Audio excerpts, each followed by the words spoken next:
Welcome, colleagues. Welcome to this learning event. We will be starting in a couple of minutes just to give an opportunity for people to join.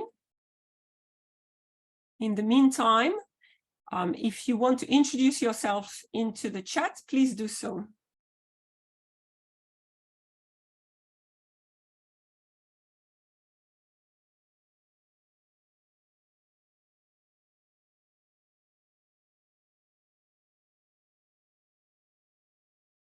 Welcome, everyone.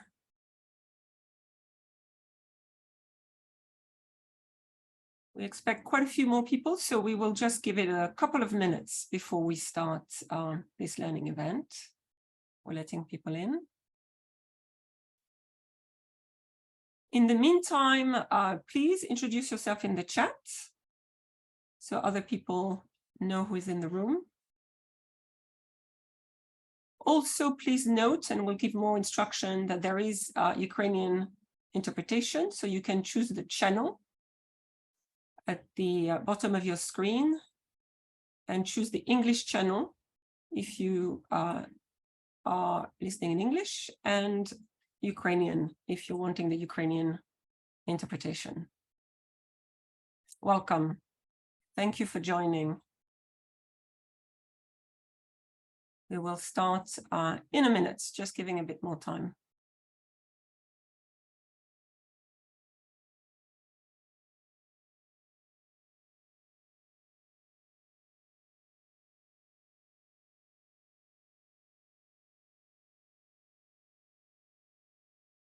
Thank you for joining us.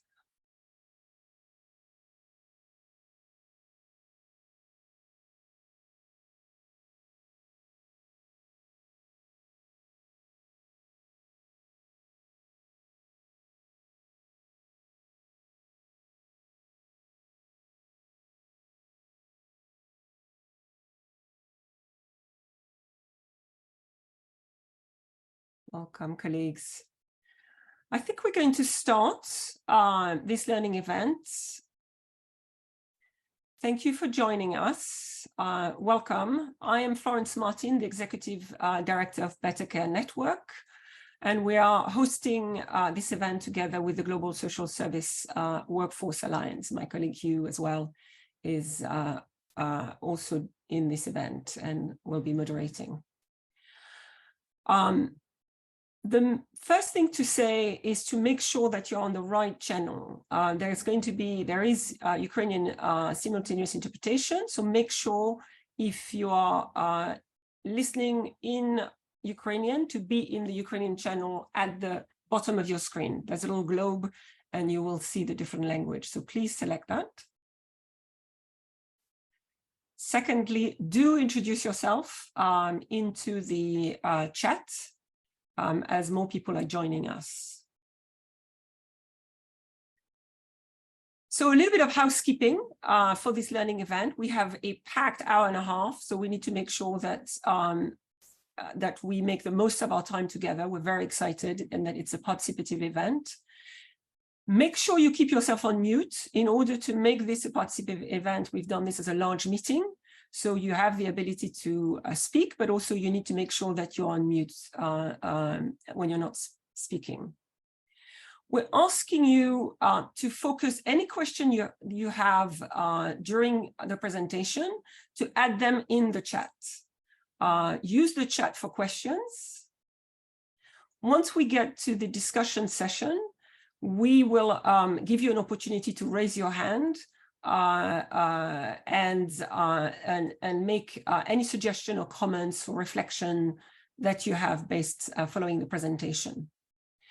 Again, we've got a lot of people in the room and we've got more that are going to be joining, so be respectful of the time. We will also have a Jamboard, which my colleague Selena has just shared. The Jamboard is going to be used and is divided per each of the session to give an opportunity for a participant to add particularly recommendation, comments, suggestion. It's really important for us that we hear your thoughts, your experience. So there'll be opportunities. Selena is showing how to use a sticky note if you're not familiar with Jamboard. There are 2 slides for each session. So, and she will be helping move them along if we have too many, but you can move to the next slide. So the Jamboard is really important so that we make sure that we can capture your thinking, your recommendation. And there will be a report of this event. So when we're not able to get to some of your questions or your comments, be sure to add that to the Jamboard, and that will be captured in the report of the event. Thank you so much. So first of all, thank you, Selena. The purpose of this event. So the title of the event, of course, is Strengthening the Social Workforce as Part of the Recovery Process to Support a Transformed Care and Protection System for Children in Ukraine. And the aim of this event is really to bring all of you and other actors together to understand better the impact of the conflict in Ukraine on the existing social service workforce, to identify concrete recommendations for strengthening the workforce and reforming it, bearing in as part of the recovery process, bearing in mind the fact that the workforce is going to be critical in the recovery to support a transformed care and protection system for children in Ukraine. And as we know, there is a fundamental commitment to transform the system towards children, family-based care and child-centered services. And so the workforce is going to need to play a critical role in that. And what we would like to do with you and with the help of our experts we're going to be speaking today is to learn from them what is happening, what is the current situation of the workforce, what is the impact of the conflict, and what are the recommendations for the recovery for the workforce in this context. So we will start without further ado with session 1, which is focused on the current situation of the social service workforce in Ukraine and the impact of the conflict on the workforce. So it's my great pleasure to introduce Olha Moroz, who is head of training programs with Hope and Homes for Children in Ukraine. Olha, I'm handing over to you.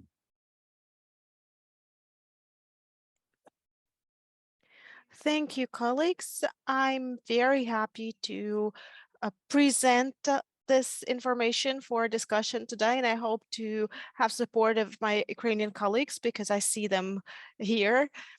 And we'll be talking about the situation in Ukraine before the armed conflict, a year before the conflict, and what happened over the year's time, so by the end of March 2023. I should note that in 2020, Ukraine started the reform of the system of social services in Ukraine.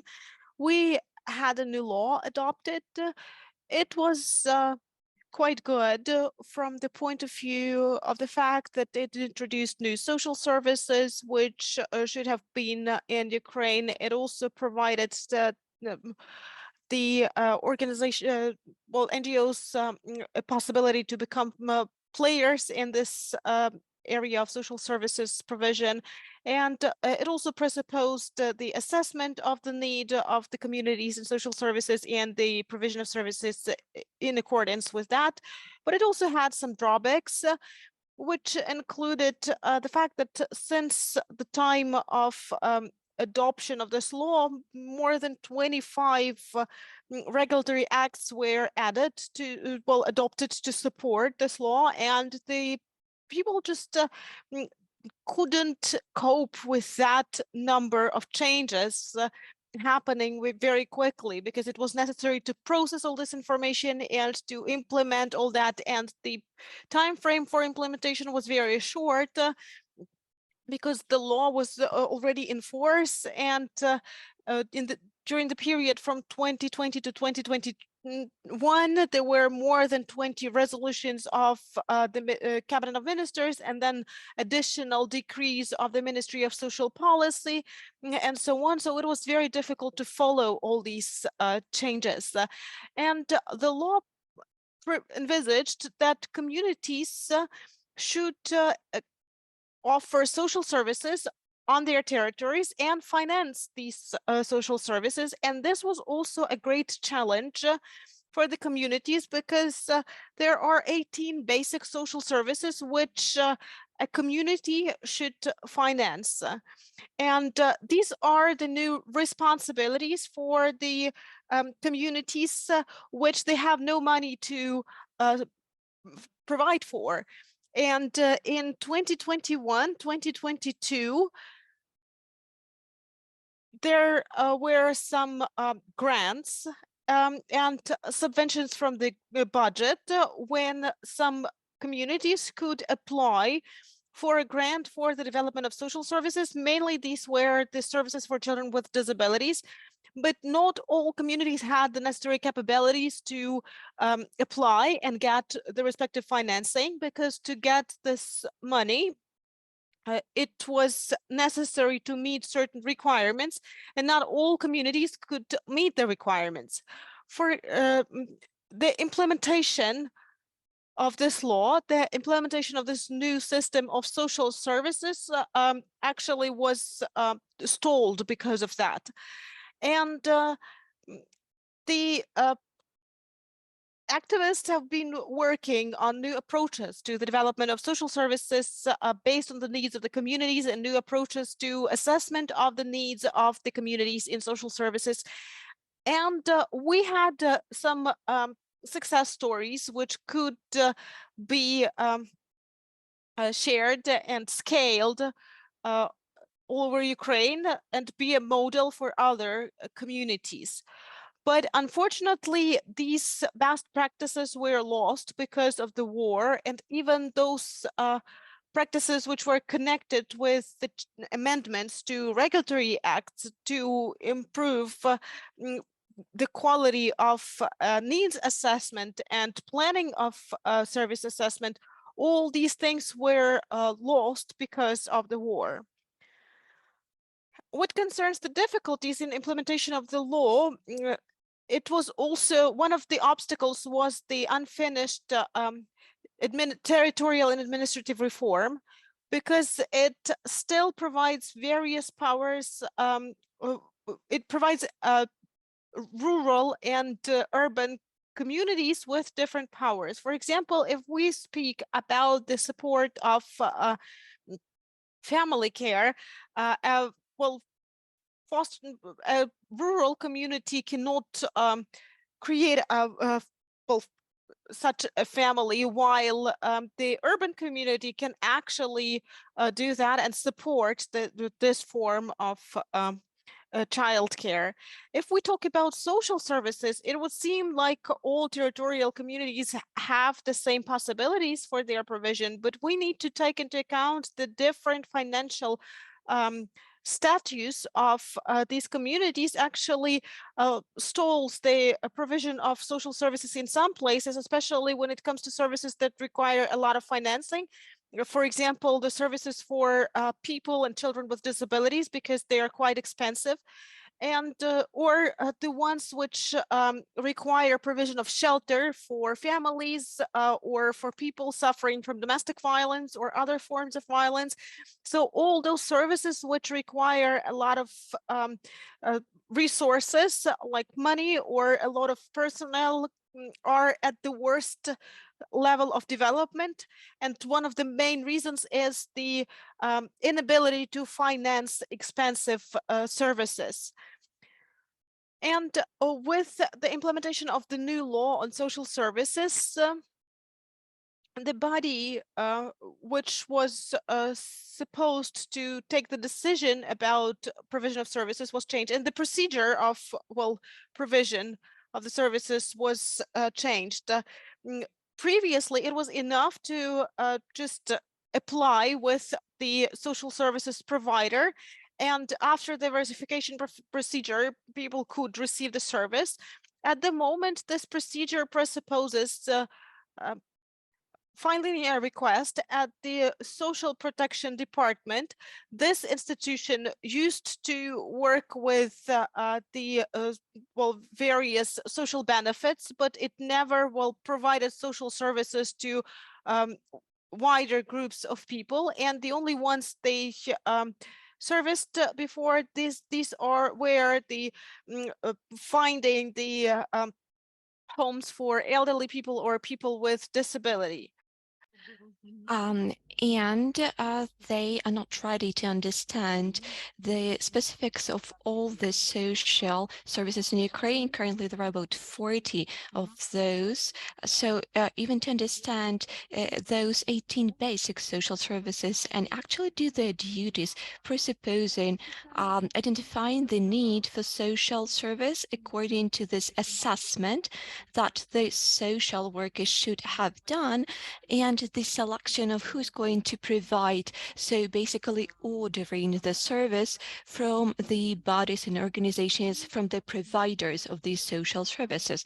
So another thing that slowed down the implementation was the workforce, because for them that was a difficult to understand task, and they didn't have the increased workforce instructions. They didn't have and don't have enough departments to do that kind of work. So this year was spent on studying the legislation and the progressive communities that were ready to change and cooperated with public organizations, NGOs, were progressive and advanced enough, could implement the system, but that's a standalone case usually, and the remaining communities kept working according to the old system and didn't rush to implement the new law. When we start talking about the war conflict, of course, all of the changes were paused for that time period because Ukraine had to react to the new challenges that the country faced, and that was more about the humanitarian help and providing safety, about fast solutions, about emergency solutions when we had to truly help save lives.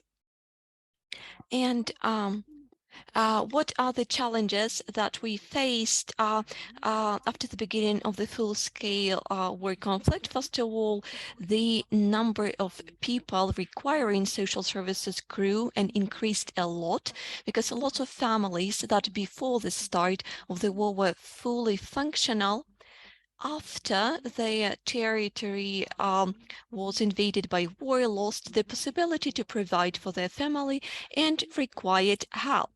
These people were displaced, started moving, losing their house, the employment, burdened with difficult psychological situation condition. Usually they moved to a more safe territories in the west of Ukraine, but the west of Ukraine wasn't ready to accommodate such a inflow of displaced people and provide social services to them, even though we need to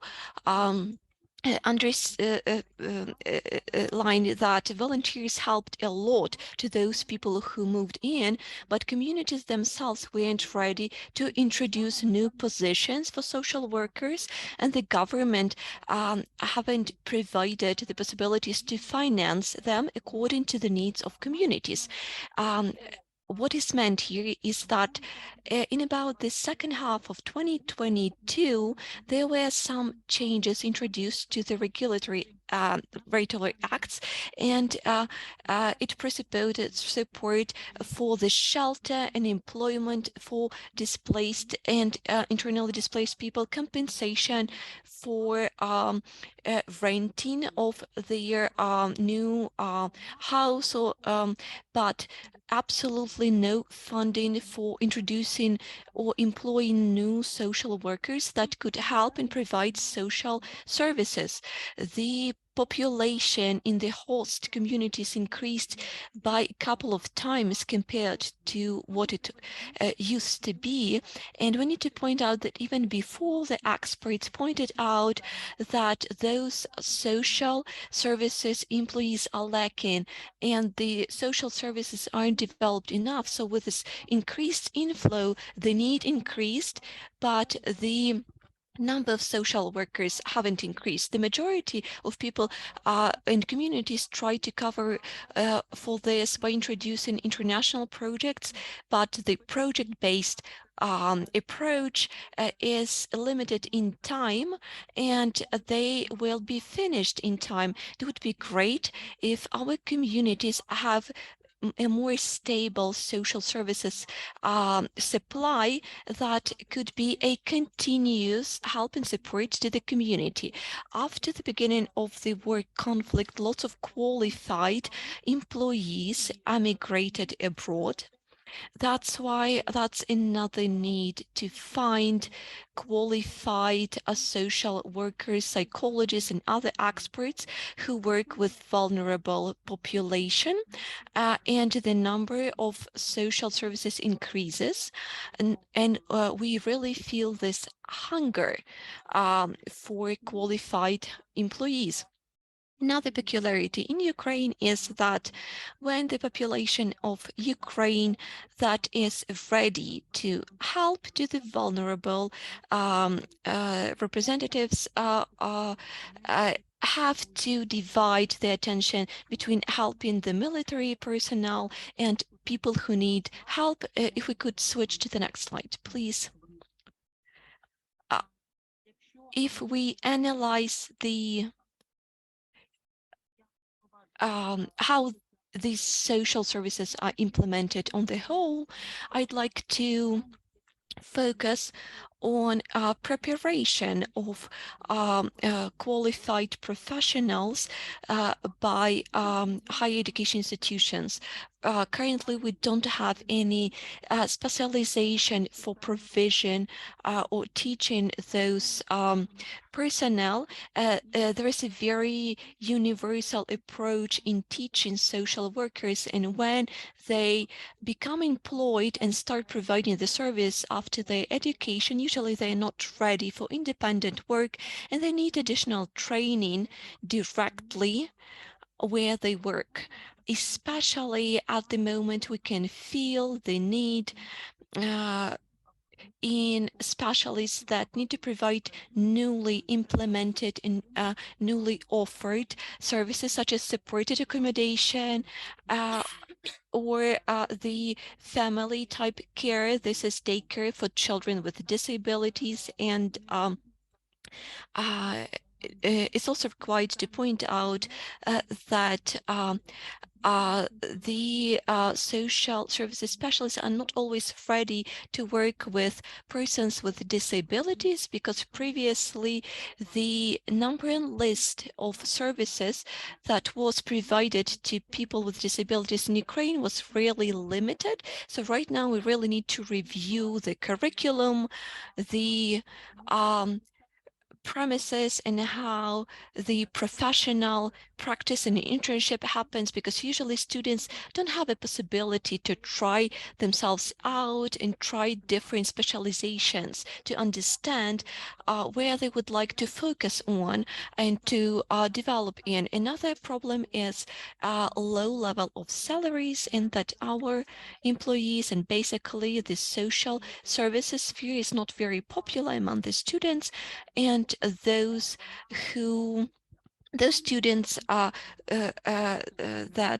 want to become social workers decreases year over year, but the caseload increases and the burnout level increases as well. So there is no adequate support for social workers, especially for those who work in really difficult conditions. We have some supervision in plan, but it should have been both professional and psychological, and currently at the moment psychological supervision is what the social workers truly lack, and people burn out. So there is a great turnover, staff turnover. I can see that I'm almost out of time, but I think I shared the basic things. So if you have any questions, please. Thank you, Olha. This was really comprehensive and very important information for us to understand fully the situation of the workforce. We are a little bit over time, but I wanted to see whether there were any questions in the participation I am seeing one hand up. Bear with me. Ola Shved, apologies, I probably got the name wrong.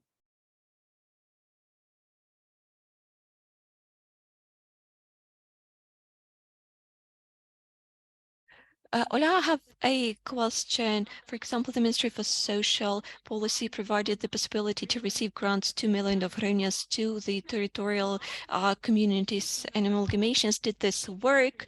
Were these grants provided? Do you happen to have any information about that? And did this help to help social service workers and implementation of social services? I teach at the Kyiv University named after Boris Hrynchenko, the social pedagogics and social work department, and we actually train the social service workers. Should you have any suggestions or propositions, because we work on our curriculum continuously, so it's very important for us to know what are the most important things for our students to learn, so that our students are well prepared to start working. They have lots of practice. They have 5 of professional practices and internships when they are at the bachelor's last year. So that's their main point and focus, so that don't have to be retrained. So that was my first question. Thank you. Thank you, Ola. Yes, these subventions were provided, and it wasn't only a one-time subvention. A part of territories were the pilot and test project, and these regions truly worked and tested out the models, but by the end of 2021, a new subvention was introduced for the next year, presupposing that communities can receive funding provided that they've identified the needs of their community for social services, and only if they pay salaries to some social service workers, then they really received the funding to help people with disabilities, but start of the war didn't give them the possibility to actually realize this program for the communities. So I can't speak for all of the regions and communities, but when I was preparing to this meeting, I was looking at reports and analysis of Ministry of Social Policies. Only found UNICEF, UNDP on the development of social services in Ukraine. They are very fragmented and cannot speak for all of the system. So for now, I provide, and I think that my analysis is also fragmented based on the experience that we had when communicating with our partners and colleagues. That is why there were some success cases, but on a very episodical level, basically as a standalone cases. I can also see that Lilia has a question. Yes, but that's more of a comment. It was a great presentation within these 25 minutes. I heard and learned a lot, and it was a very systematically provided, very well structured. Thank you very much. So I just wanted to provide my appreciation. Thank you, Lilia. And I see Daria, well, maybe quickly, final question, Selena, please do add your comments, your recommendation, your suggestions into the Jamboard, and they are being translated as well. You can put them directly in Ukrainian. Daria, quickly. Thank you very much. Thank you very much, Olga Moros. I've heard that you said that good experiences also got lost. And this is many good experiences got lost during COVID, and now a lot disappeared also during the ongoing war. My question is, I think there is a kind of a conflict. On one side, you described so well that social workers are lacking the expertise and specialization knowledge. But on the other side, there are over 50 departments of social work across Ukraine. So what do you recommend what should the social work departments do in order to be more efficient or effective? Thank you very much.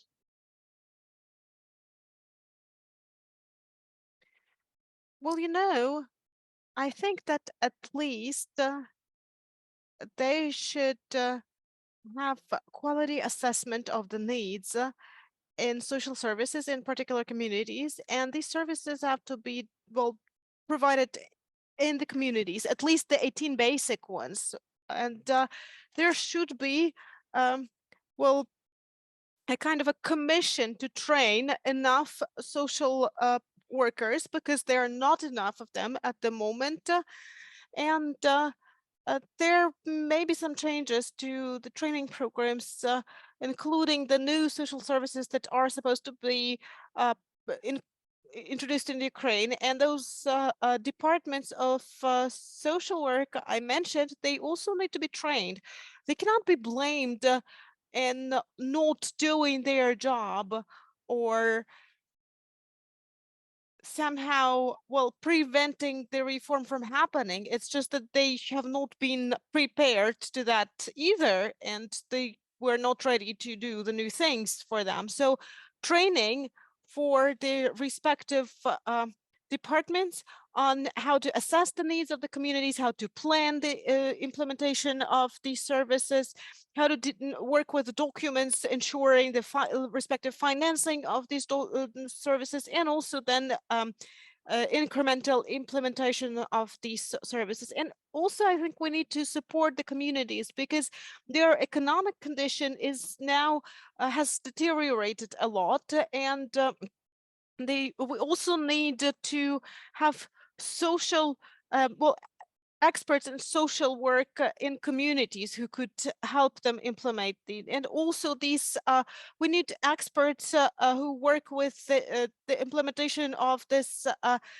family home care for the children, because the law presupposes that they have to be maintained by the state. So social services, these are these guarantees for these children, actually.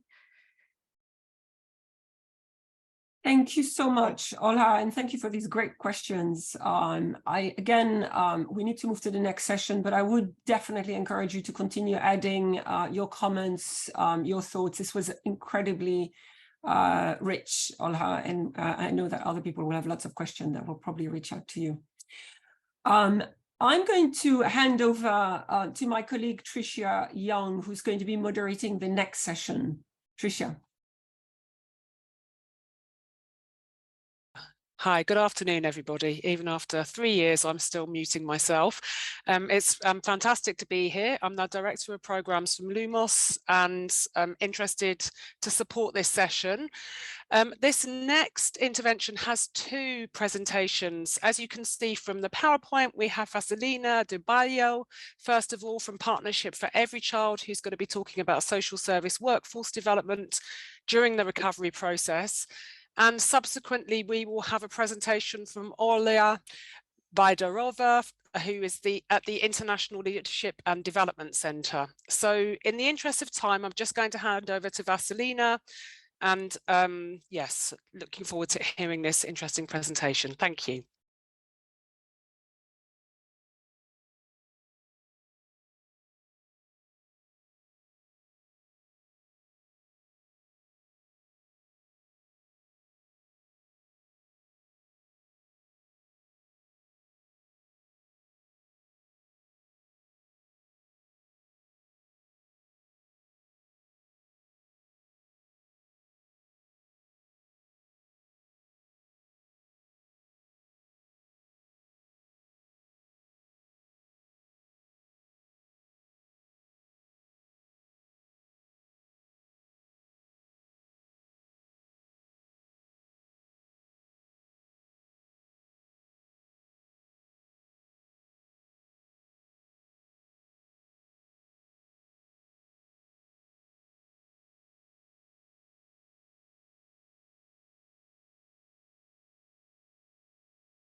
Thank you, Vasilina. That was a really powerful presentation highlighting the critical needs.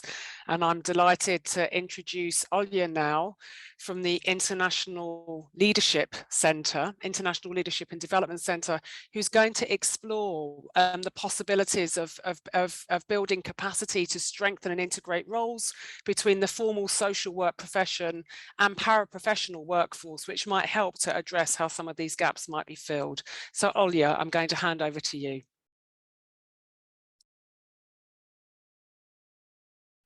Good evening, because it's evening for us already.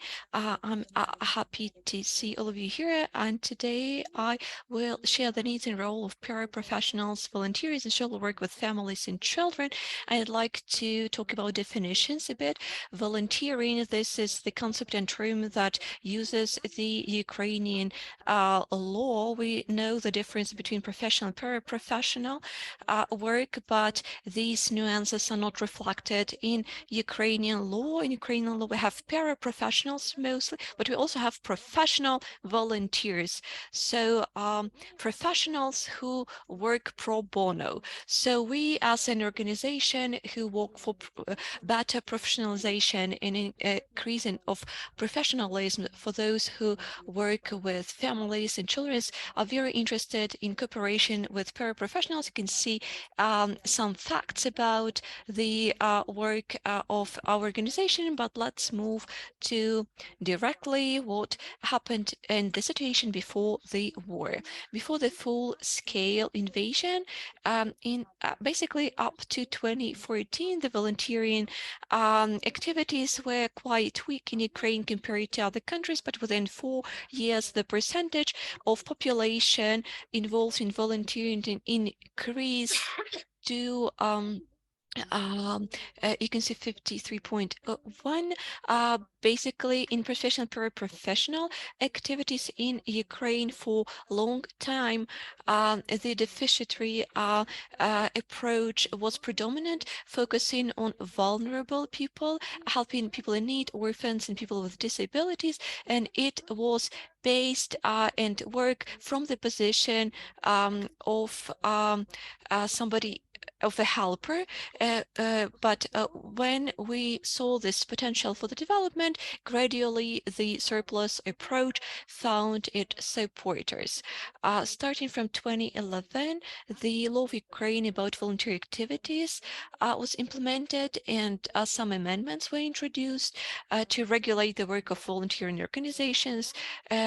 And also in the sphere of providing social services support for children and for maternity leaves, and supporting the family-based approach with the help of volunteers. But this legislation needs improvement because the volunteers are not protected enough. Their role in social services is declared but very limited.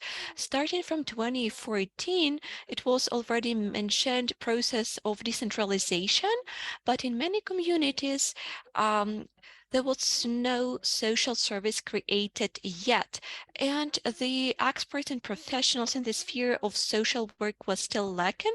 So volunteers helped to the local state and public organization, and it helped volunteers to move to professional sphere. Many of them became professional volunteers, but the pace was slow because state organizations, the regional centers of social services that were able to provide, didn't have enough resources to train them. So usually these were the public organizations and NGOs that provided the trainings. And to recognize and certify professional qualifications, we need to improve professional standards. This is also in the process of development, and these standards are still under development, and the full-scale implementation of such a qualification system in Ukraine, that's we're just at the beginning of this way. It's difficult to name and list exact number of volunteers because we lack statistics depicting the percentage of being a part of volunteering community, especially the volunteers who work with children, because the registration of volunteering activities and volunteers are not practical and are not perfect, these registration processes. And in the wartime, we can see the already mentioned challenges: migration of professionals and paraprofessionals, local providers of services lost a part of their workforce, and considering the needs of population, the representatives of ministries and our state administration said that we lack the workforce to provide all of the social services. About a half of the experts from the frontline cities left, and it's also related to churches. In the Alliance of Religious Churches, there were about 400 before, there were 140 at the moment. Volunteers, representatives of NGOs and public administrations, of course, compensated a bit for this lacking of workforce, but this need is still pretty drastic. And reorientation to provide emergency help happened, and the family-oriented services from state and communal providers are less available now, because there is no possibility in time and resources for them at the moment, and the existing workforce right now cannot provide them enough. Volunteers could help with this, but their qualification level is not enough to work effectively, and this lack of competencies could actually harm families and children traumatized by war. Volunteers are also characterized by high burnout, because these are people, a part of them, those who were displaced themselves and suffered themselves. According to the Zahori Foundation research, about a third of such works have visible signs of burnout, and 35% at the stage of formation. Next slide, please. We can see the forms of directions of work. The forms are public organizations. You can see several children's, youth, sports, cultural, educational, so on and so forth, and via religious organization, mostly Christian ones. Every type of such organization helps to support children and families with children, but there are also individual volunteers. Some of them are supported by the state, especially in terms of mentors for children receiving residential care. In terms of direction work, volunteers help with evacuation, transportation of refugees, blood donation, searching for children, their parents, seeking shelter, provision of clothing, food, medicine, and basic necessities, and of course the information support as well. We can see higher activities of volunteers, representatives of NGOs and religious organizations. They build their own network of volunteering.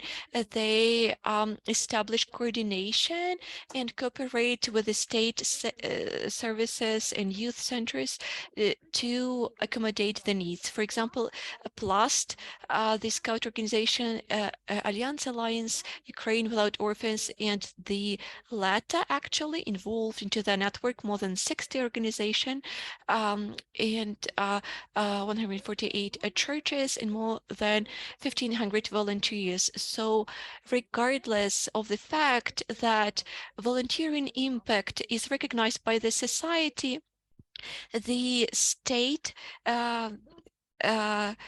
institutions still do not recognize volunteers as subjects of social protection system and child care and protection system. So there are no mechanisms to support them, and even recognition that volunteers are needed. Those volunteers who can provide not only the most basic services, but such more complex like consultation, social adaptation, prevention, social support, and representation of interest, because resources in this sphere are lacking, and nothing is added in terms of resources and trainings here. As such, employees are needed, and such representatives are standalone cases. They exist, and they work within the framework of work is mobile teams. Of course, they need to be competent enough for the emergency help provision, and even the most basic services at wartime could be very challenging and complicated. For example, evacuation of children that survived severe traumatization. Volunteers who provided such services said that it was very difficult and they lack skills and knowledge to work in such spheres. Apart from that, we need to point out that back in February, the president and the first lady of Ukraine announced as a part of Euro integration switch to the family-focused care, but this is only possible when the child's interests are taken into attention. If we could go back to a slide with circles, the child-focused care, where the family is supported by thank you for the slide, by the community, where there are different social services. And we believe that at every of these levels and circles, paraprofessionals could help. Even I would say that without them, the full support of a family is impossible, because as we can see, we have a lack of professionals, and the support is not always a part of their professional duties. So for professionals to work effectively and to be effective to support families and child, we need professional support. Please, the next slide. Coordination from our manager's side that provides tasks, instructs, monitors and assesses, and from the state services that are existing in the community, prevention of burnout, creating the circumstances to transition to paid positions for those who want to develop themselves in this career, and development of professional competencies to prevent harm, provide services that are needed, and work as a part of the social care and protection system within the legislative legislation. Well, what concerns the research of we have figured out a number of competences which all paraprofessionals should have, and they presuppose, next slide please, they presuppose the knowledge of the legal framework and the system of child protection, the ability to support families to ensure the protection and well-being of children, taking into account the three-level model, the ability to facilitate and maintain secure attachment between children and their families, the ability to work, taking into account the trauma experience, also find and respond to cases of child abuse and so on. But considering the fact that we are in conditions of war, we should also add the competencies connected with that. Next slide, please. That's the understanding of the nature of political violence in conditions of war, its consequences at the level of the individual, family, community, and state. The ability to apply first a psychological aid, ability to deal with loss, ability to work with veterans and their families, identify their needs, and organize services respectively. I should note. Olya, we're going to need to wrap up, I'm afraid, because of the timekeeping. So if you could just summarize these next points, that would be fantastic. Thank you.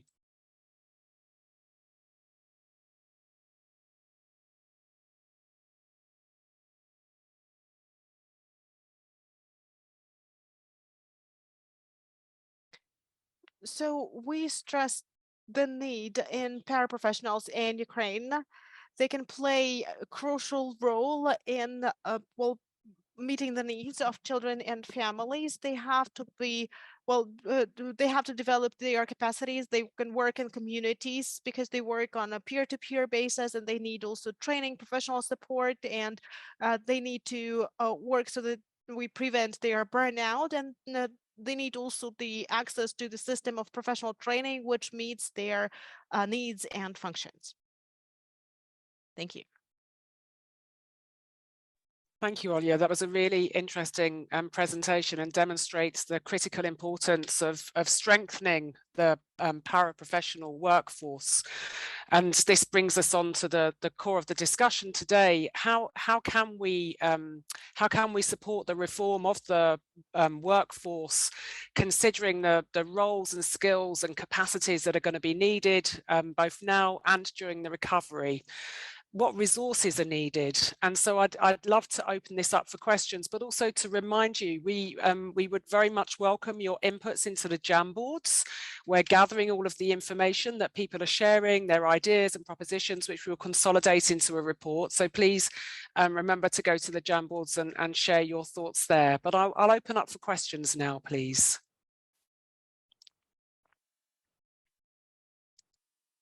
Would anybody like to come in?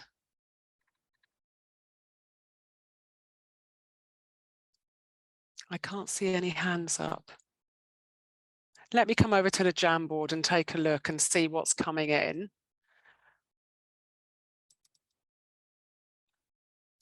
So,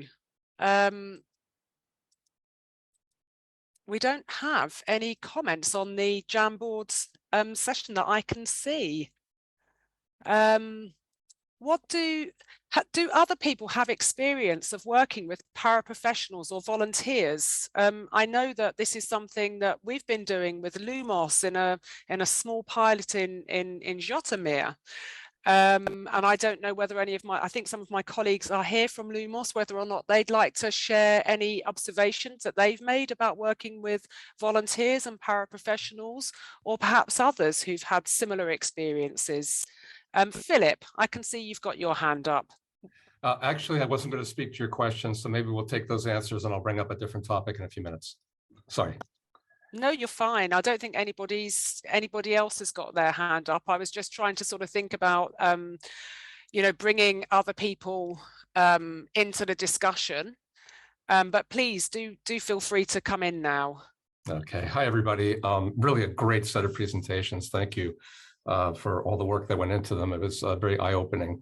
So the overall picture that we're getting from you is huge needs in Ukraine as a result of the conflict, even before. Some reform directions the government wants to take in terms of the social welfare system, a decimation in the numbers of those who are performing social work in the country, and a decentralization reform that provides some challenges in the current context when we talk about resources. To address all of this, we're going to need financing. We're going to need a lot more public budget going into training, recruiting, deploying, you name it, the workforce in Ukraine. And I guess where we sometimes struggle when we're looking at this is that in a decentralized system with the huge macroeconomic challenges of the country, 50% cut in GDP last year, an enormous amount of budget going to the war. We have really this heavy reliance on external financing, IMF, World Bank, Europe, and some others. How do we not only mobilize that financing to support the workforce, but then get it down to the local levels where the services are being delivered and where the social workers are being retained? That's, I think, the crux of the matter. And I think as you answer, as this great panel answers, I'm curious, is the government itself articulating this as a priority as it works with donors, the need to secure the resources for an enhanced workforce? Thank you. Philip, that's a really important observation. I noted a report last year on the localization agenda in Ukraine that something like 0.3% of funding had reached grassroots actors. So this is a really critical point. How are we going to get the money to the coalface, as we would say? And Vasilina or Olya, do you have any reflections on Philip's observations? I don't know who would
Thank you, Vasilina. And Olya, do you have any reflections that you'd like to share in relation to Philip's question, please?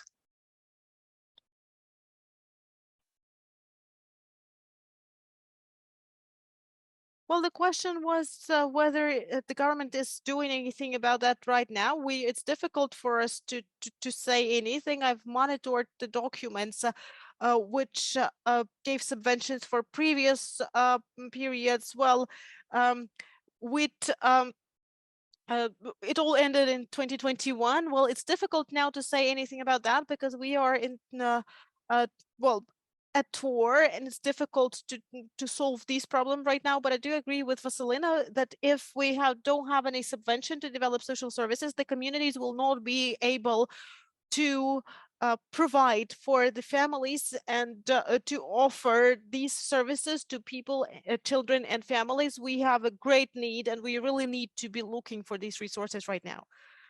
Thank you, Olya. And I can see we've got one more question from Zenaida. Zenaida, would you like to come in? Well, again, I would like to support the need in subvention and answer the question. I think that, well, the government is now talking about the development of services, but they are not trying to solve the key problem simultaneously with that. And the key problem is the lack of experts who could assess the needs and services and then make the next steps. Ukraine had the experience of a simultaneous introduction of great number of specialists in social work, and it was a success case. And the result was that within a year, the number of children who were in institutional care decreased by 30%. But now the strategy of the government is more like well, waiting for the resources for pilot projects and well, developing some models based on pilot communities. And this is the approach that has been applied within the last 5 years. And we've been working with different models of integrated social services, like the centers for administrative service provision and so on and so forth. But this actually brings us only to very well focal resolution of problems. And Zenaida? I think that we need to simultaneously will have a great number of social workers in every community by cost of the state subvention. That's really helpful, and it brings us really helpfully onto the next session. I need to wrap up this session now. Thank you for all of your contributions. I'd love to thank the contributors to this session, and please encourage everybody here to contribute to the Jamboard. And I'd like to hand over to the moderator for session 3. Thank you. Thank you, Tricia, and welcome everybody again. This is Hugh Salmon. I'm the director of the Global Social Service Workforce Alliance. It's a real privilege for us to be involved in co-hosting this event. And one particular feature which I've been involved in trying to learn from other regions and other countries that have been through this experience. It's very much the role of the alliance that I work for to try and bring social service workforce together from different countries to learn from each other. So we thought it would be great to hear from the example of the countries that went through the wars in the former Yugoslavia in the 1990s. So we have a colleague joining us now, Professor Senela Basic from University of Sarajevo School of Social Work in the Faculty of Political Sciences. And Senela will be talking about some of the experience from Bosnia. We also have a couple of colleagues from Daria Zavaršek from Ljubljana University in Slovenia, and also Nevenka Zegarak from Belgrade in Serbia. They will be maybe able to join briefly in the chat afterwards, but I know time is running out. So I think we'll hand over to Senela now for her presentation, and then if time allows, we'll have a little discussion afterwards. Thank you so much. Over to you, Senela.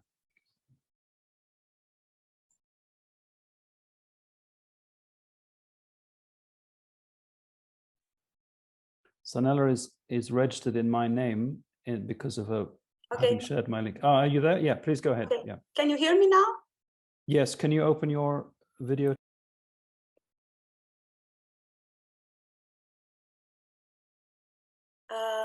It is open. Please go ahead. Yeah, we can see you. Okay. Reopen your video, please. Yeah. So that it was on and I was confused because as you asked me to put it on again. I hope everything works perfectly now. You can hear me and you can see me. Perfect. Okay, thank you, Hugh. Thank you for inviting me to join this really important event, and I'm really glad and humbled by this opportunity to share some insights from Bosnian experience. And while I was listening to other presenters, I have made in my mind a lot of parallels because there are so many similarities in our experience.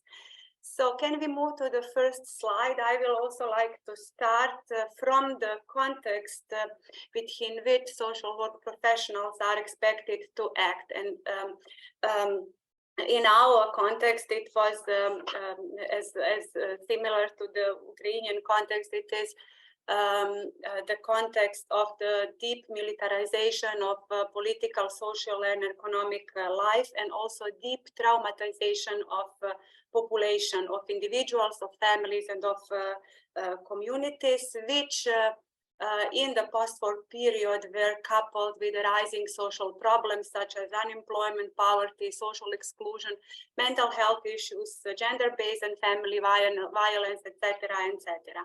And all these issues needed to be addressed, or were expected to be addressed by the professionals working in the centers of social work, which were and are still community-based social service providers established already during the socialist period by the end of the 50s. But their capacities, the crisis, the social crisis resulting out of the war and of these post-war developments actually exceeded their capacities to respond to these social issues in an adequate manner.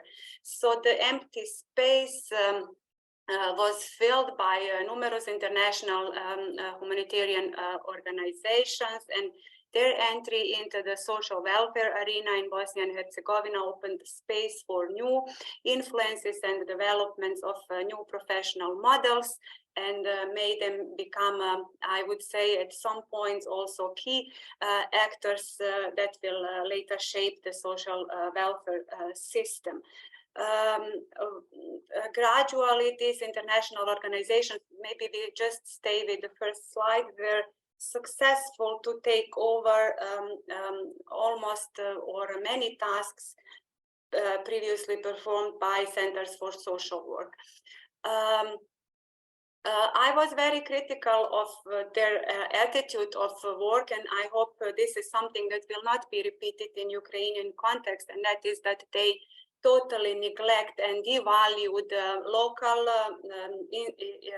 institutional structures, the knowledge and experience and expertise that is already given in the social work workforce in the national context, but also for the second point, and that is that the aid programs and the projects of these organizations were as a rule or in the rule prepared and programmed outside of the country based on some assumed and often unverified knowledge about what are the real needs in the local context. So at one point they actually started to perform exclusive provider roles for certain type of assistances, and were able to institutionalize a parallel system of social welfare in the NGO sector.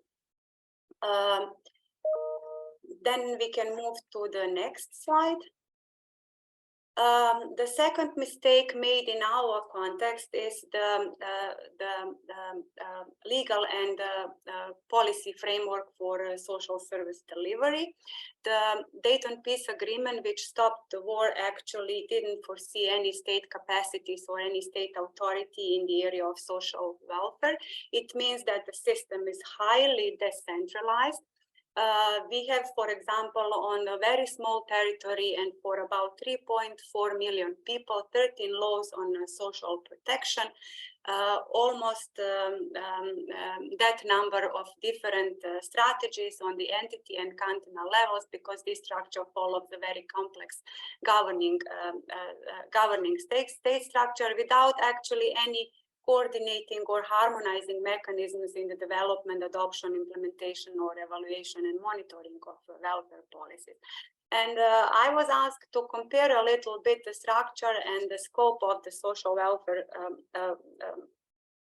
agencies in the pre-war and post-war context. The data is not available for the many post-war years because, of course, of the institutional problems in the statistical agencies, but you can see how actually the system deteriorated, or the professional workforce deteriorated during the war, and it is only now that we are trying to keep steps, so to say, with what is actually needed in the communities.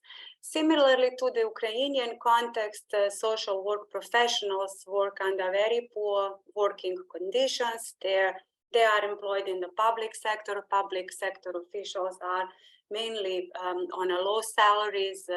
Many of them are, because of the changes in the active labor market policies, employed in temporary contracts. There is a lot of insecurity about job insecurity, but also existential insecurities. And there is a large divide between social work centers in the urban centers such as Sarajevo or Banja Luka or Tuzla and the social work centers in the remote or rural areas, which are largely understaffed and not even disposing of a basic infrastructural equipment. This is the reason why in the among the social workers, that is something that is regularly reported back in the master thesis research done by our social work students, the high level of burnout syndrome. Then we can move to the next slide. When it comes to education and training, social work education exists in Bosnia since 1958. We were the last socialist republic of former Yugoslavia to establish social work education. Here at the Faculty of Political Sciences, it is like a fourth level education since 1985. In the meantime, there are 3 additional schools of social work that offer BA and MA degrees in social work, mainly generalist social work practice in Banja Luka, Mostar, and Tuzla. Here at my institution, we have tried to raise the skills of the professionals during this transition phase by initiating some specific master study programs, such as the one in youth with conflict in the law, on family and society, management and supervision in social work with our international partners from the University of Gothenburg. What we are regularly doing is modernizing and improving our curriculum. For example, in the direct post-war period, we have included courses on social work with families, domestic violence, mental health, disability, poverty, human rights, empowerment, and so on. But what we see from our students when they come from field placement, which is an obligatory part of the curriculum, that there is a growing gap between the formal knowledge that they acquire during their studies and the practice context. Unfortunately, the possibilities for professionals to have a continual education are only sporadic. and mainly offered by large international organizations such as UNICEF or within the NGO sectors. And in the most cases, they are actually targeting social work professionals in the urban centers, which is something that is clearly not in line with the professional demands in the practice. Because of the very Sorry, could you? We only have a couple of minutes left, so it would be great if you could focus on your. I know you've got a lessons learned slide as well coming up. So okay, I just wanted to say that maybe the reform of social welfare sector was not a success, unfortunately, but the reform of the mental health sector was a kind of success because of one thing, and that is that both international and domestic stakeholders were agreed upon this reform. Maybe the last slide then, if you can move it. So the reform was in 3 steps, but nevertheless, I have no time to talk about it, sorry. I think that one lesson that we have learned and that might eventually be of some help for our Ukrainian context is that external influence might have a stimulating effect on initiating the reforms and introducing new concepts and new approaches. It is also beneficial in terms of technical and economic support, including the education of professionals. But there are also some problematic points and that also need to be addressed when deciding on and developing reform plans, and that is that it has to be local, that has to be local ownership and responsibility, and that the models from the countries who are supporting some reforms, in our case in the mental health care reform, it was mainly Switzerland, and they reproduce the kind of their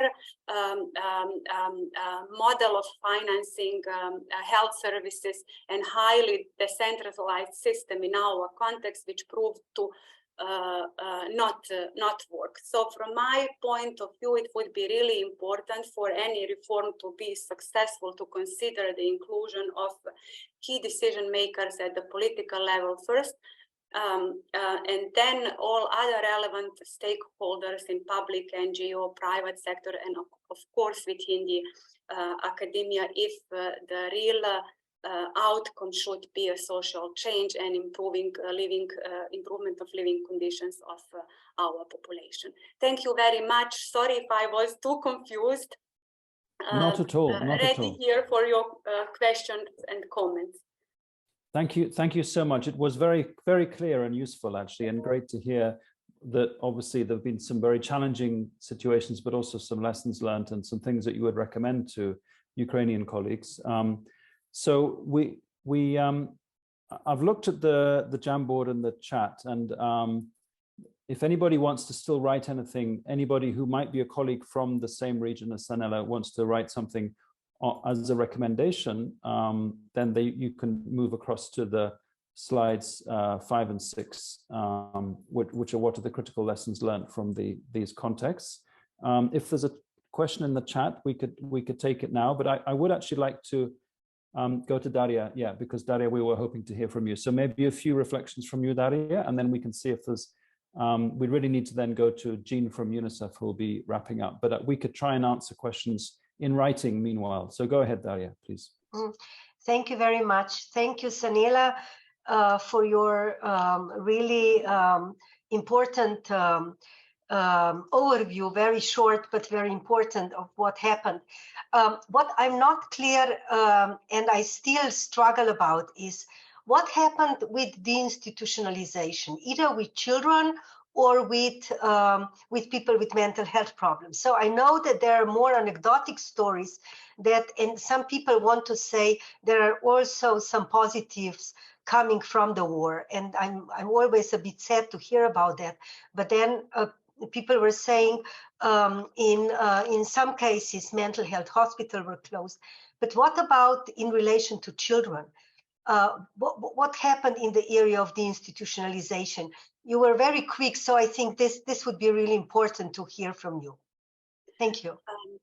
Thank you, Daria. So what I was trying to say, so mental health care reform and institutionalization in mental health took care because, of course, during the war, all the hospitals, psychiatric clinics were destroyed, and there was after the war there was a high increase in mental health issues. So the problem had to be addressed in a way, and not only through this short-term NGO projects working on the trauma of, I don't know, concentration camp survivors, or displaced people, or children that suffered some type of trauma. So the political decision was made that we will not go back to institutionalizing mental health care, but that we will build the community care for the care in the community. So maybe that was the reason that this reform was actually that successful, because there was no way back. For the childcare service system, for the institutionalization of children, this is not the case. And as I have also said during our discussions, we are only in a very early process of deinstitutionalization. For example, we have now around 2,000 children that are placed in the institutions. The governments on different levels have adopted strategical documents on deinstitutionalization, but the progress is very slow. By now, we only have the law on foster care, and there are some promotion activities for the foster care, but services in the communities and the transformation of this institution is still a kind of burning issue. So we are not at all further, I would say, in this developments as we were 10 years ago. Okay, thank you. Thank you for answering that, and Daria for raising it too. I've actually been told that we have another, we'll go over about 5-10 minutes. I know some of you may need to leave, but if anybody has a question for Sanela or for Daria from the region, from Ukraine, a question for our colleagues in the Balkans, then please, you have a chance now, and then we'll go to UNICEF to wrap up, to Jean to wrap up. Yeah, please go ahead. You can open your mic and speak if you'd rather not type it into the chat.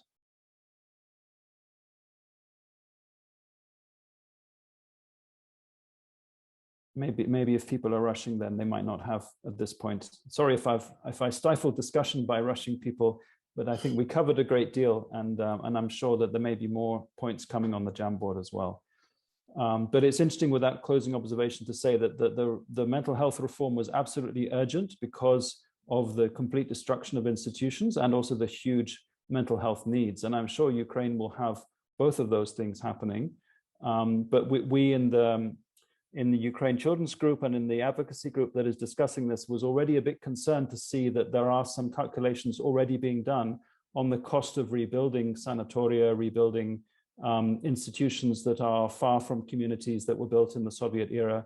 And so would really be worrying, obviously, if the international community sent funds to the government to rebuild those old institutions without rethinking the actual structuring of services and taking this opportunity to make sure that services are available in local communities and not at great distance in those old style institutions. Yeah, I hope at least at this aspect they can learn something good from us. Yes, let's hope so. And that was great that you have a positive experience in that respect with the mental health services at least. So I think now it'd be great to hear from Jean with some closing remarks really on behalf of UNICEF Ukraine. Oh, thank you so much. And first of all, thank you, everyone. This is what a wonderful session this was. I have very short remarks. I was really listening and trying to kind of capture what this was about today. And maybe I'll start with, the common challenge that we have. We are all in the business of caring for children. And we're saying, we hear the voice of the government. The government is saying currently 0 children in institutions. Great. And they're also saying, let's leverage the recovery. Fantastic. But what I hear today is, what is social work without social workers? How do you do care reform without carers? And honestly, I mean, it's sobering, right? You hear that the realities for individual social workers is challenging, they're overwhelmed, they're underserved, they're not paid appropriately, high expectations and yet very low support and reward. We heard again from Vasilina the magnitude of the problem. We're facing a system that is systematically not able to support its own needs. We have numbers in the hundreds and thousands of children who need social support, and yet social workers in the single digits. That's very sobering, and that's very damaging to what this project is about. And then, of course, we're prompted, thanks to Ola, to think outside the box, to say, how about parasocial workers? How about paraprofessionals? This workforce of the willing, the volunteers. But her message I took was, be ethical, be intentional. This is not just about trying to, put more labor into the workforce, but understanding that the challenges of that workforce will continue and manifest whether you are a volunteer or not. And then, of course, finally, from Sanella, I think the message is many people have tried this, and there are neighbors who can demonstrate a pathway, a critical pathway, but also learning from those lessons is our job in Ukraine. So from this 1 hour and a half, what I learned today was really have to listen, be intentional, be focused on the problem at hand. And going back to my original point, yes, we are committed to seeing care, reform for children in this country, leveraging the opportunity that is the recovery. But again, I think learning that this is a partnership model, we need to learn from each other. We need to leverage each other. We need to lean on each other. And let's support our social workers, because again, what is social work without social workers? So that was what I learned today. Thank you again for this opportunity, and back to you. Thank you so much, Jean, for that excellent wrap up and some highlighting the key issues that we need to think about. We really need personnel. We need people on the front line, the social services front line, not just the military one. We need people working in those jobs, both as professionals and as paraprofessionals.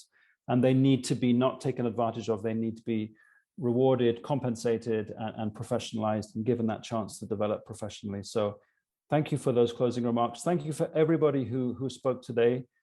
Sorry if we rushed you a bit, but we're absolutely thrilled that so many people came together with different perspectives under incredibly difficult conditions. All of you who are there, who are struggling with the daily challenges of life, just to get to a meeting like this is a huge achievement, and we will capture this. We have the recording to share. There will be a report based on this that will be circulated. So we hope that there will be a lot more dialogue and discussion, and recommendations will come out of this to share with key stakeholders, including those in government and in the donor community.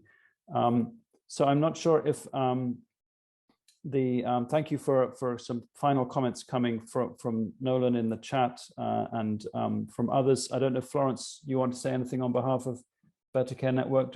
No, thank you. You've said it all, and just really again, our thanks to the presenter. It was incredibly rich. We couldn't do justice, but this is just the beginning of capturing that incredible learning and your recommendation. The one thing I did get from that last presentation is don't make the mistake of not building on the expertise of the Ukrainian, which we clearly have seen in hordes during this meeting. So, and funding, donors, investment need to recognize that this is where the funding needs to be directed. So yeah, thank you again. And as you say, we will be sharing all of this rich presentation with you. Really appreciate your participation. Thank you, everybody. All the very best.